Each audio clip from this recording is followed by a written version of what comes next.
Friends, जैसा कि आपको पता है कि हम लोग कंजर्वेशन ऑफ चार्ज के अंदर पढ़ चुके हैं कि किस तरीके से हमारे पूरे यूनिवर्स का जो चार्ज है वो नेट चार्ज जीरो है और चार्ज को ना तो क्रिएट किया जा सकता है ना ही डिस्ट्रॉय किया जा सकता है। लेकिन हम लोगों ने ये भी देखा था कि जब आइंस्टाइन की equation E equals to mc square से जब हम लोग मटेरियल को एनर्जी में कन्वर्ट करते हैं और जब इलेक्ट्रॉन जो है वो डिस्ट्रॉय होता है तो उसके अंदर के चार्ज का क्या होता है।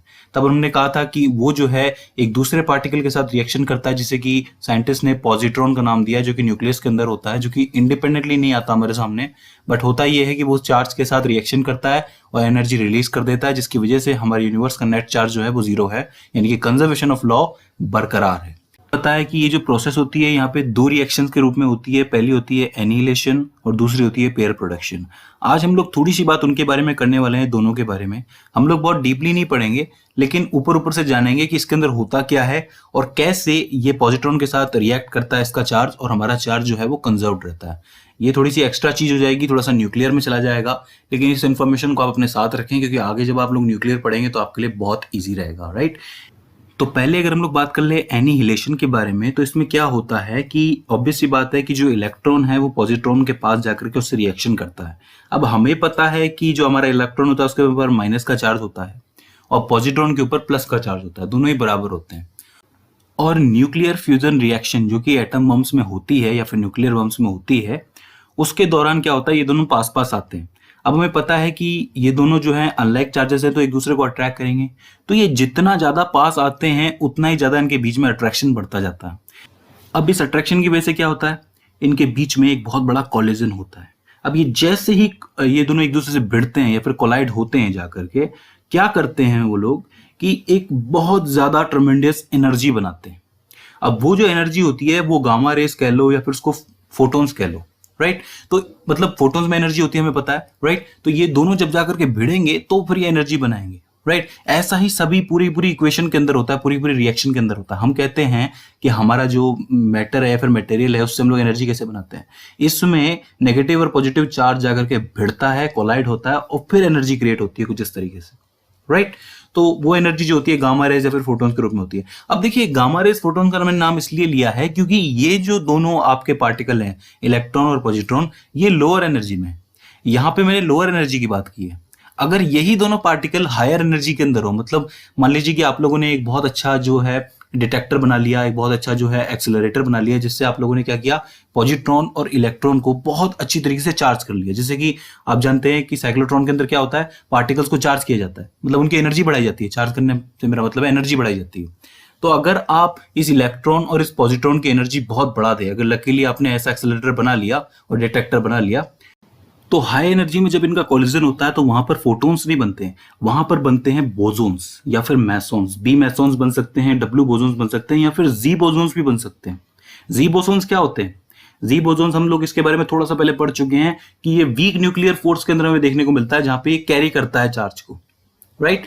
तो ऐसे पार्टिकल बनने का मतलब है कि आपकी जो एनर्जी है ये आपके इलेक्ट्रॉन की, पॉजिट्रॉन की, ये 100 टाइम्स या 1000 टाइम्स ज्यादा है और ये बहुत काम की चीज है, राइट। ये इन फोर्सेस में बहुत काम की चीज होती है। तो इस तरीके से एनिहिलेशन प्रोसेस के अंदर आपका जो इलेक्ट्रॉन और पॉजिट्रॉन है जाकर के मिलते हैं और एनर्जी क्रिएट करते हैं, राइट। इसको न्यूक्लियर फिजिक्स के अंदर और भी अच्छी तरह समझा जा सकता है, लेकिन यहां पे मैं आपको ये बताना चाहता हूं कि कंजर्वेशन का जो लॉ है वो किस तरीके से बरकरार है। मतलब देखिए, होता क्या है कि चार्ज जो है हम लोग एक बार के लिए कह दें कि डिस्ट्रॉय हो गया थोड़ी देर के लिए, तो फिर ऐसा होना चाहिए कि पॉजिटिव चार्ज बढ़ जाए, लेकिन ऐसा नहीं है। कंजर्वेशन ऑफ लॉ तो अभी भी लग रहा है। इसका मतलब कोई ना कोई पार्टिकल तो है ना जो इसको मिल रहा है आकर के इससे और फिर खत्म कर रहा है इसको, राइट। तो इस थ्योरी के आधार पे ये आपका पॉजिट्रॉन बना था, राइट। तो इस तरीके से आप लोग एनिहिलेशन प्रोसेस को समझ सकते हैं। तो लो एनर्जी में आपके फोटॉन्स बन गए और हाई एनर्जी में आपके बोसोन्स भी बन सकते हैं, राइट। इसके बारे में आगे कभी हम लोग स्टडी करेंगे। तो ये हो जाती है आपकी एनिहिलेशन की प्रोसेस। तो यहाँ पे मैं इसकी डेफिनेशन कुछ इस तरीके से लिख सकता हूँ जो आप लोग देख सकते हैं, राइट। अब हम लोग थोड़ी सी बात करना चाहते हैं पेयर प्रोडक्शन के बारे में। देखिए, पेयर प्रोडक्शन जो है वो एनिहिलेशन का बिल्कुल रिवर्स होता है। मतलब जो चीज एनिहिलेशन में हो रही है, जैसे कि यहाँ पे इलेक्ट्रॉन और पॉजिट्रॉन मिल करके एनर्जी बना रहे हैं और चार्ज को न्यूट्रल कर रहे हैं, वहां पे उसका उल्टा होता है। यहां पर हम लोग क्या करते हैं कि एनर्जी से मटेरियल बनाते हैं। मटेरियल से मेरा मतलब है इलेक्ट्रॉन का बनना। मतलब आप लोगों ने कहा कि आप लोगों ने मटेरियल से एनर्जी बना दी, इलेक्ट्रॉन और पॉजिट्रॉन को मिलाकर के एनर्जी बना दी। अब यहां पर आप एनर्जी से इलेक्ट्रॉन और पॉजिट्रॉन बनाएं, बिल्कुल उल्टा करें। तो अब ये कैसे हो सकता है? इसमें यहाँ पे सिंपली करना ये होता है कि बहुत हाई एनर्जी, मान लीजिए कि बहुत पावरफुल एनर्जी है, मान लीजिए गामा रेज ही मान के चलिए, इसको आप इंसिडेंट करवाएं या फिर स्ट्राइक करवाएं किसी बहुत हैवी मेटल से जिसके पास अच्छे खासे प्रोटॉन हो, अच्छा सा कंडक्टर हो, राइट। उसके ऊपर आप लोग जब इसको इंसिडेंट करवाएंगे तो ये जो एनर्जी है ये इस हैवी मेटल के न्यूक्लियस के पास एक पेयर क्रिएट करेगी। वो पेयर जो होगा एक इलेक्ट्रॉन और एक पॉजिट्रॉन का होगा। मतलब ये हो गया कि जब आप इन दोनों को मिक्स कर देंगे तो जीरो, वही एनर्जी निकल के आएगी। लेकिन जब ये टकराएगी तो इस रिएक्शन के अंदर एक पेयर क्रिएट होगा, उस पेयर में एक इलेक्ट्रॉन होगा एक पॉजिट्रॉन होगा। हमें पता है कि जो पॉजिट्रॉन है वो इंडिपेंडेंटली नहीं रह सकता, तो वो तो चला जाएगा किसी और के साथ रिएक्शन कर लेगा। और ये जो इलेक्ट्रॉन है इसको आप डिटेक्ट कर लो इलेक्ट्रॉन डिटेक्टर की मदद से। बहुत सारे इलेक्ट्रॉन डिटेक्टर होते हैं, राइट, पार्टिकल डिटेक्टर। तो आसानी से आप लोग इलेक्ट्रॉन क्रिएट कर सकते हैं। लेकिन एक चीज बता दूं, ये रिएक्शन उतनी आसान भी नहीं है। इसके लिए बहुत हाईली सेंसिटिव डिटेक्टर्स चाहिए होते हैं और साथ ही बहुत ही हाईली सेंसिटिव आपको एक्सेलरेटर भी चाहिए होते हैं, राइट। तो इन सब की मदद से आप आसानी से इलेक्ट्रॉन क्रिएट कर सकते हैं। इससे क्या पता चला कि हम लोगों ने क्या किया कि एनर्जी से क्रिएट किया। तो अब एक चीज का ध्यान रखना कि ये जो क्रिएट होंगे तो एक पार्टिकल है, दूसरा उसका एंटी पार्टिकल है। इसी तरीके से और भी चीजों में ये चीज लगती है, जैसे कि प्रोटॉन एंटी प्रोटॉन, राइट। तो इस तरीके से आप लोग एक पार्टिकल एक एंटी पार्टिकल दोनों को मिक्स करोगे तो वही एनर्जी बन जाएगी। तो एनर्जी से आप लोगों ने मटेरियल निकाला पेयर बना करके, बगैर पेयर के नहीं बन सकता। आप कहो कि मैं एनर्जी को स्ट्राइक कराऊं और इंडिविजुअली इलेक्ट्रॉन बाहर निकले तो सॉरी सर, ऐसा नहीं हो सकता। ये चीज पेयर में निकलेगी, राइट। हर चीज का अपना एक जोड़ा होता है, इन दोनों को मिला के वही एनर्जी मिल जाएगी आपको, सिंपल है। और साथ में एक और चीज बाहर निकल के आती है, वो होता है न्यूट्रिनो। अब न्यूट्रिनो जैसी चीज क्यों निकलती है, मैंने बीटा डीके के अंदर एक बार बताया था कि देखिए जब भी कोई रिएक्शन होती है तो उसमें से कुछ ना कुछ ऐसा पार्ट जरूर निकलता है जो एक्स्ट्रा होता है। न्यूट्रिनो हो गए, एंटी न्यूट्रिनो हो गए, वो टाइप पे डिपेंड करता है कि आपका रिएक्शन किस टाइप का है, राइट।